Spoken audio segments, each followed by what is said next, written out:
morning from Mission Control Houston, and welcome to Space Station Live. You're joining us here inside of the International Space Station Flight Control Room, looking down as the Orbit 2 team sits on console, monitoring all of the systems on board this orbiting laboratory. Team being led today by Flight Director Judd Freeling there on the right, and to his immediate right, our Capcom today, Kate Rubens, serving as the communication link between our teams down here on the ground and the astronauts up in space. Those astronauts right now, the crew of Expedition 35, currently a 6-man contingent from nations around the globe.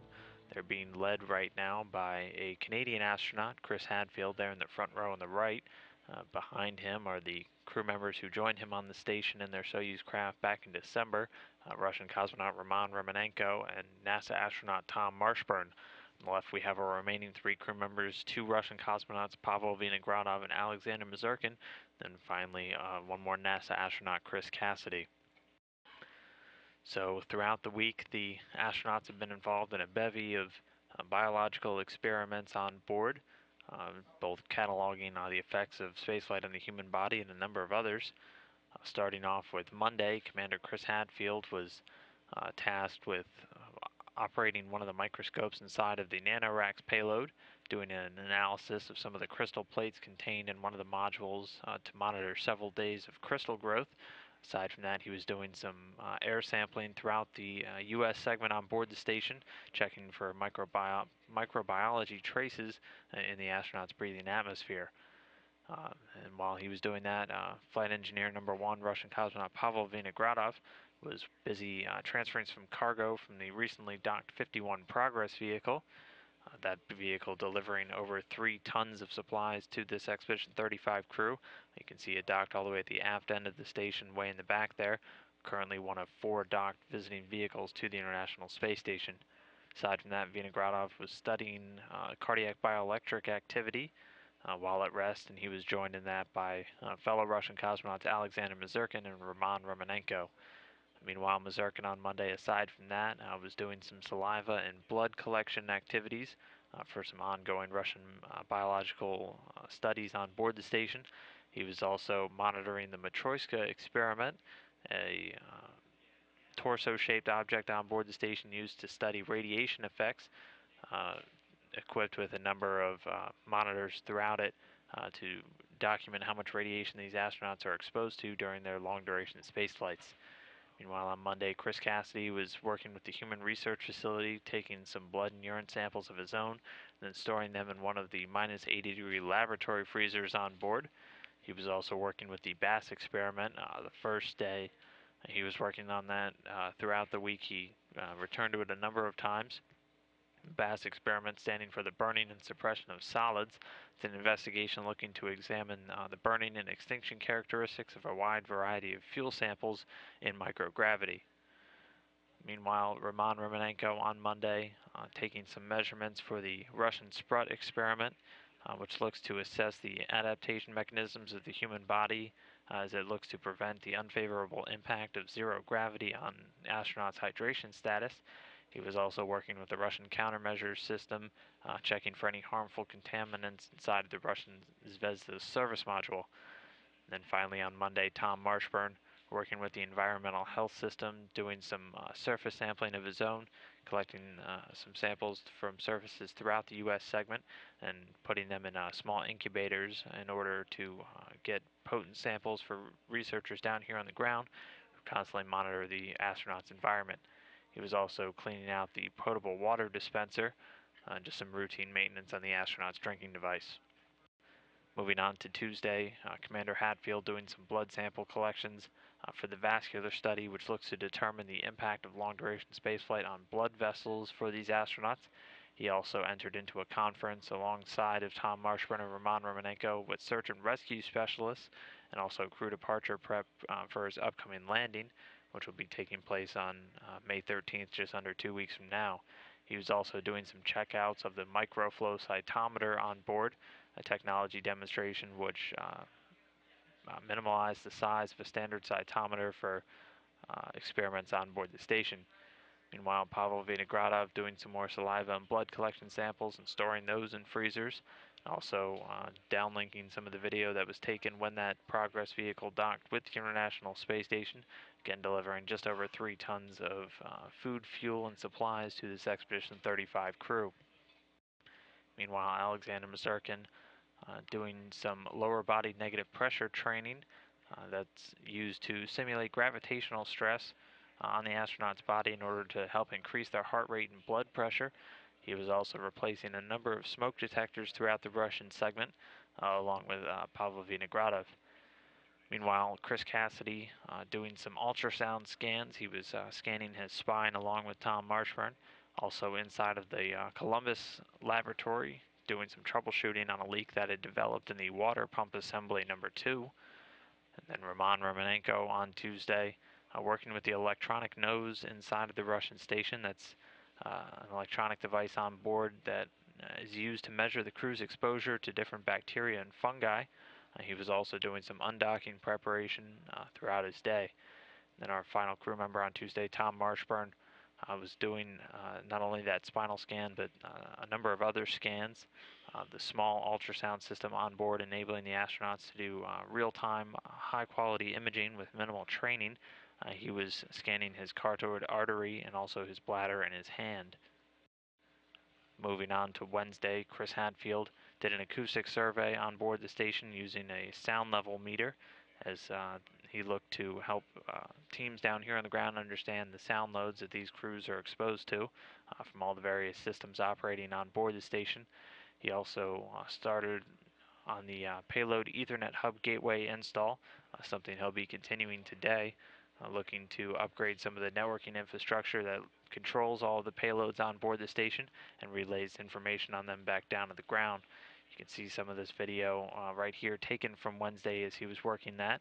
Again, that activity continuing into today. Meanwhile, on Wednesday, Pavel Vinogradov was collecting a few condensate water samples from the Russian gas-liquid mixture filter. He was also cleaning a fan screen on the gas-liquid heat exchanger, just some routine maintenance to keep systems on board the Russian segment working and in tip-top shape. Meanwhile, Alexander Mazurkin was monitoring a number of fluid and coolant loops throughout the Russian segment, taking data points and relaying them back down to controllers in the Russian Mission Control Center in Koryov, Russia. He was also working with the Matryoshka experiment again. He was joined in that by Roman Romanenko. But meanwhile, Chris Cassidy on board on Wednesday was kicking off one of the many science experiments on board the station, the capillary flow experiment, also known as CFE. It's a suite of fluid physics experiments that looks to investigate how fluids move up surfaces in microgravity. Results from that research hope to improve current models that are used by designers down here on the ground of low gravity fluid systems and also fuel systems. It could hopefully improve fluid transfer for not only fuel but also water and other devices on future spacecraft. Cassidy was also setting up the SLAM device, the Space Linear Acceleration Mass Measurement device, that is used on board the station in order to measure the mass of these astronauts using the basic equation, force equal to mass times acceleration. That applies a known force to the astronauts, measures the acceleration, and then is then able to deduce the astronauts' mass. Meanwhile, on Wednesday, Roman Romanenko packing up a number of items for that Soyuz TMA-07M spacecraft that he'll be returning in. Romanenko will be the commander of that craft when they return home. He'll be returning along with Chris Hadfield and Tom Marshburn. Once they return, they'll be bringing an end to their time on board the station, which started back on Friday, December 21st. They'll have spent 144 days on board the ISS, 146 total days in space. And meanwhile, on Wednesday, Tom Marshburn was replacing a number of belts on 2 of the centrifuges inside of the European Modular Cultivation System. It's a payload found inside of the Columbus laboratory on board the station, used in a number of plant growth and also small microorganism and even small invertebrate studies, studying the early stages of life and growth for many of these as they're exposed to microgravity. Moving on to Thursday, Chris Hadfield setting up a camera and mixing up a sample for the binary colloidal alloy test, studying small particle growth inside of microgravity.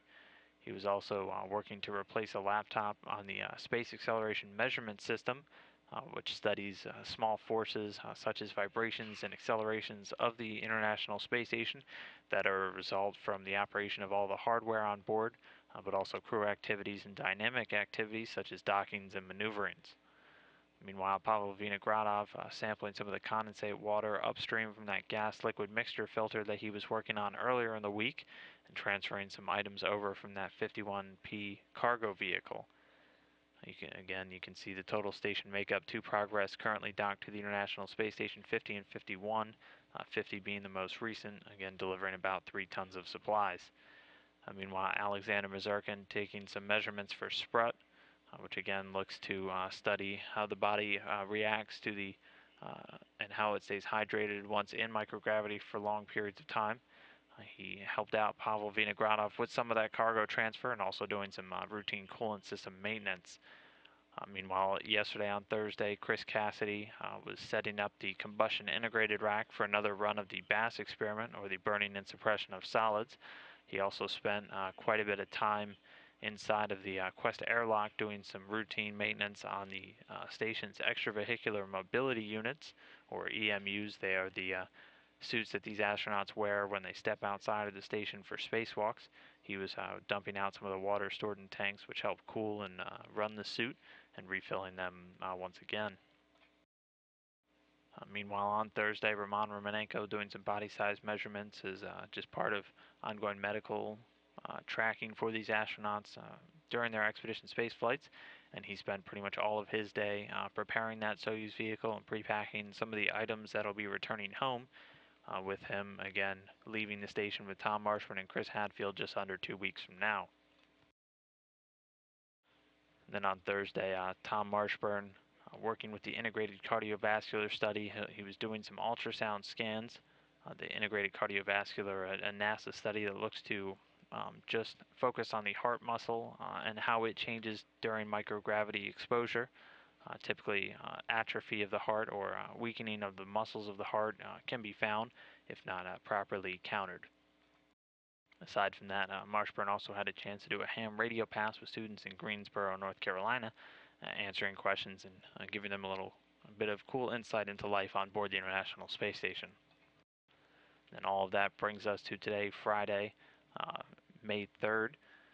Right now on board station, Chris Hadfield earlier this morning, alongside of his departing crew members, did a check of their Kentvar garments. It's a corset-like garment worn similar to a pair of shorts that's very tightly laced, and they'll wear that during their descent in their Soyuz craft. It helps to keep blood from pooling in the legs upon the return to gravity. Aside from that, he's also continuing his work on that payload Ethernet hub gateway that was initialized a little bit earlier this week. So he looks to continue upgrading the network infrastructure for controlling many of the payloads on board station. Again, here's some video of Chris Hadfield doing that. He'll be doing that most of the afternoon today.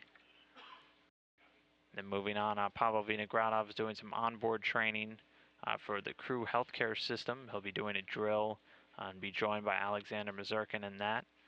Aside from that task today, he'll be doing an audit of all of the TVIS, or the treadmill with vibration and isolation and stabilization elements. TVIS, one of the many exercise devices found on board the International Space Station, as each of these astronauts getting in about 2.5 hours of physical activity in order to combat many of the negative effects on the human body that the weightless environment brings, requiring some routine maintenance. So he'll be working with that TVIS today. Meanwhile, Alexander Mazurkin doing many of the same tasks alongside of Pavel Vinogradov. He'll also be getting in some crew medical officer proficiency training as he works with experts down here on the ground to walk through some basic tasks required of the crew medical officer. Meanwhile, Chris Cassidy gathering some hardware up for the fluids integrated rack, fluid physics experiment rack, hosting a number of payloads and experiment tasks on board the International Space Station. He'll also be taking some time to do some troubleshooting of the light microscopy module. The microscope in there showing a few issues, so he'll be working down here, or working with teams down here on the ground as they look to work through that. And you can see some video of Chris Cassidy right now as he is working through that task. And he'll be doing that again for much of his afternoon today. Meanwhile, Roman Romanenko continuing to prepare that Soyuz vehicle for its departure from the International Space Station. And he'll also be working on the Russian Electron system, which generates much of the oxygen for the Russian segment. And for these astronauts breathing atmosphere, he'll be filling up one of the water containers, which help to maintain it. And then our final crew member, Tom Marshburn, today, back at working on that integrated cardiovascular study. He'll be attaching a number of heart monitors and wearing them for about 24 hours. Again, integrated cardiovascular looking to track any of the atrophy of the heart muscle which can occur in these astronauts during their long time exposure to microgravity. He'll also be working with one of the express racks doing a controlling laptop software load, updating that in order to control what many of the payloads found inside of nanoracks.